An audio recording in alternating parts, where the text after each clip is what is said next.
Yang ketiga pula kata, ana a'tazilun nisa fala atazawwaju abadan. Aku akan menghindari perempuan. Aku tidak akan berkahwin sampai bila-bila. Dia kata begitu. Bila Rasulullah SAW tahu, Rasulullah panggil pula mereka itu, orang yang berkenaan tadi, panggil pula, mari. Nabi SAW pun tanya dia, antumul ladhina qultum kadha wa kadha?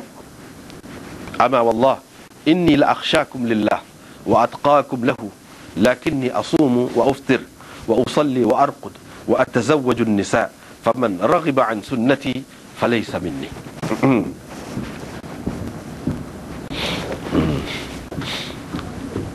Dia kata, kamukah yang berkata begini-begini? Kamukah yang berkata begini-begini? Ketahuilah, demi Allah, sesungguhnya aku yang paling takut kepada Allah di antara kamu, dan yang paling bertakwa kepadanya di antara kamu. Tetapi aku pun berpuasa dan berbuka. Ada hari aku tak puasa. Aku bersembahyang dan aku juga tidur. Aku berkahwin. Sesiapa yang tidak suka kepada sunnahku, maka dia bukan dari kalanganku. Itu makna Nabi SAW kata gitu. Dalam Bukhari ni pun ada, tapi di tempat lain hak lagu ni, iaitu dalam Kitabun Nikah ada, dalam Sahih Muslim pun ada juga, dalam Sunan Nasa'i pun ada juga cerita ni. Jadi hak tadi nampaknya ringkas lah tu, hak ringkas. Yang disebut tadi ringkas.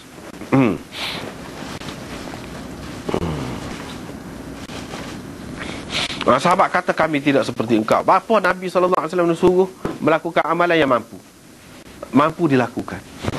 Takut gini, kalau amalan tu hak sunat, hak tidak wajib atas kita lah. Kalau kita sudah berjanji lah dengan Allah SWT, kita sudah kemah diri kita tu untuk melakukan sesuatu, mungkin satu ketika untuk satu jangka masa kita boleh melaksanakannya. Tetapi setelah tua mungkin, ataupun dalam keadaan tertentu, dalam keadaan tertentu kita tidak mampu melakukannya. Sebab itu dia tidak benar. Dia tidak suruh buat benda lagu tu. Dia buat, dia suruh sekadar yang kita mampu. Sekadar yang kita mampu. Itu dari segi hak sunat. Dia tidak suruh. Tidak suruh hak kita tidak mampu. Hak fardu pun kalau kita perhatikan, memang begitu juga. Kalau hak di luar daripada kemampuan kita, tak ada. Kalau kita perhati boleh. Sembahyang lima waktu boleh buat. Boleh buat. Hak tu hak fardu. Pergi haji, tidak jadi berdosa kalau orang tu tidak mampu. Hak mampu je hak kena pergi. Hak mampu, ini mampu dilakukan. Begitu juga puasa, boleh. Kalau katakanlah orang tu tak boleh puasa, dia sakit, tak ada dah wajiban. Mungkin dengan cara lain ditukar, dibagi fidyah ke apa, kita kata dan benda tu boleh dilakukan. Kalau katakanlah dia tak boleh nak bagi fidyah tu, dia tak ada piti, dia sesak, tak kena. Itu hak wajib. Begitu juga zakat, begitu juga dengan yang lain-lain. Tak ada kalau kita kata hak dalam Islam ni Allah SWT memerintahkan, sama ada melalui Al-Quran ataupun melalui Nabi, yang kita tidak mampu sebenarnya melakukannya, yang kita tidak mampu melakukannya. Kita kata berjihad, suruh berjihad, mati tu. Tidak mampu ke kita nak berjihad? Mampu juga. Mampu juga berjihad tu.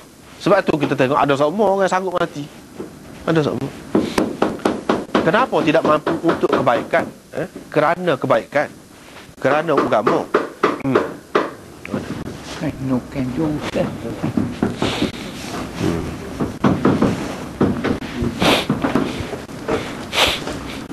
Kalau kita tengok orang yang hak tak betul ni, puak-puak gangster, puak-puak penjahat, penjinayah, pun dia sanggup mati juga.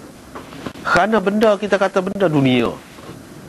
Takkan kerana agama, kerana Allah, kerana masyarakat, kerana bangsa, orang tidak boleh mati. Orang nak mati semua. Cuma ada mati cara tak boleh, ada mati cara boleh. Kalau orang boleh mati cara tidak molek, boleh mati, dia sanggup. Kenapa tidak boleh untuk berjihad? Maknanya jihad itu sesuatu yang mampu dilakukan. Dan kepada setengah orang memang dia no benda tu. Memang dia no, dia suka. Jadi itu bukan di luar kemampuan. Apalagi dia tahu, dia sedar dia buat tu untuk kebaikan umat, tak ada kepentingan apa-apa. Tak ada kepentingan apa-apa. Kita kata dulu ni dalam sejarah hak terkini lah, hak baru lah, kita kata bukan cerita lama zaman itu. Di Afghanistan dulu ketika berlawan dengan puak Rusia dulu. Ini pengalaman kita sendirilah semasa duduk di Pakistan tu. Jumpa dengan orang-orang bukan orang Afghanistan.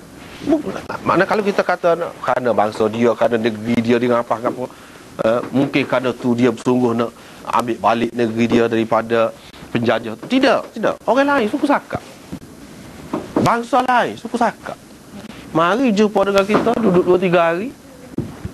Lepas tu kan salam, minta maaf kalau ada sikit. Bagaimana nak nginu, nak mati syahid.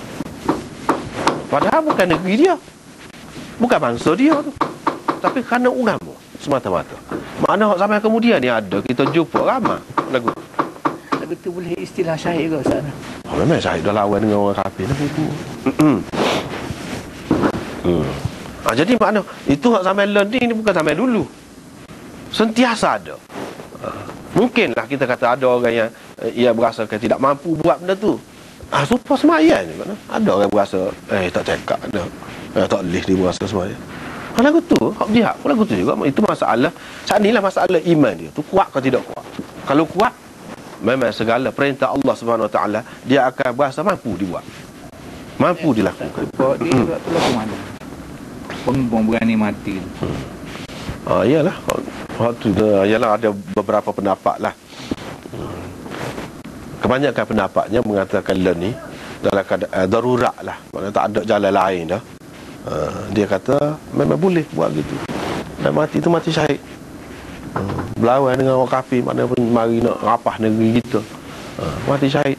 Satu lagi dia mengambil jalan yang lebih cermat sikit lah, supaya tidak mudah berleluasa sikit-sikit nak kira nak berani mati. Mana kadang-kadang tak tepat pun kita yang mati, jadi takut jadi macam bunuh diri pula. Itulah benarnya. Jadi kena molek sikit. Lepas pada tu matlamat gapo kita duduk perjuangkan, duduk sokong tu sokong siapa orang tu, kalau naik dia akan menegakkan gapo, hak tu kena ambil kira juga tu. Kalau tidak, itulah dia. Mungkinlah dari segi taraf syahid tu ada, tapi dia banyak peringkat pula. Semua orang soleh dah kalau buat sembahyang 5 waktu tu. Tetapi kalau lebih lagi, lebih soleh lagi, gitulah. Hak ni pun insya-Allah begitulah. Tapi bagi orang yang nak mati syahid ni, dia kena fikir molek lah, biar jelas molek.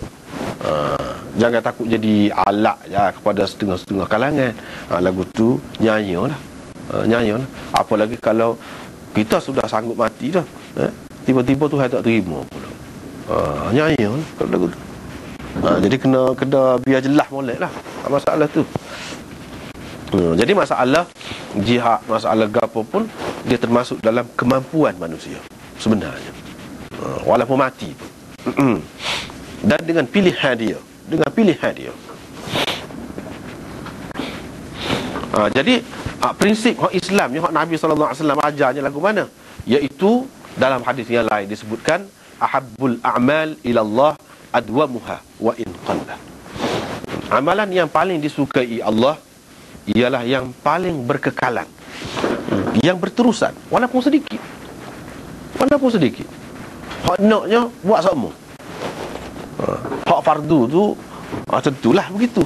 Hak sunat pun apabila kita buat, jangan orang kata segepok ataupun semasa je, berani tu naik angin. Biar sama-sama lagu tu. Kalau kita sudah amalkan, misalnya tiap hari kita baca 1 juz Quran, buat sama lagu tu, pak mati buat. Hak itulah yang paling baik. Kalau kita sudah berazam dah nak buat sembahyang rawatib, mana sunnah hak Nabi sallallahu alaihi wasallam ajar tu, jaga molek tu. Biar kita tak buat orang lain pun. Dulu